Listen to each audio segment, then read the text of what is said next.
చంద్రబాబుపై వైసీపీ నేత సజ్జల రామకృష్ణారెడ్డి మండిపడ్డారు. 30 ఏళ్లు అనగానే బాబు వెన్నుపోటే గుర్తుకొస్తుందన్నారు. 30 ఏళ్లు వెన్నుపోటు ఉత్సవాలు, వార్షికోత్సవాలు చేసుకోవాలని ఆయన విమర్శించారు. ఎన్టీఆర్ని దించడం గురించి, చంద్రబాబు ఘనకార్యం గురించి అందరికీ తెలుసని సజ్జలు అన్నారు.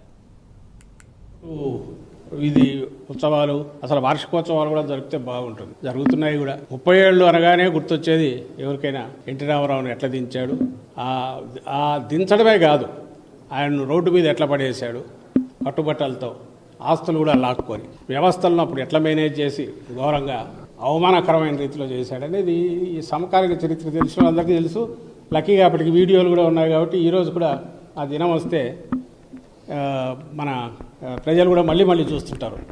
ఎన్టీఆర్ గారు ఎట్లా తిట్టిపోశారో, జామాత దశమగ్రహమా ఏదో ఇట్లాంటి పేరుతో ఏ రకంగా ప్రపంచంలోనే ఇంత నటుడు, ఇంత దుర్మార్గుడు ఎవరు ఉండరని ఏ రోజు సర్టిఫికేట్ ఎట్టించాడో ఎన్టీఆర్ గారు, ఇవి అందరికి గుర్తున్నాయి. అవి గుర్తు చేసుకోవడానికి కరెక్ట్ ఇది. అండ్ చంద్రబాబు నాయుడు గారు కూడా అదే గుర్తు. పీడకలనండి ఇంకొకటేనండి, తన ఘనకార్యం అంటే గుర్తొచ్చేది ఇదే వస్తుంది. ఎందుకంటే ఆయన చేసిన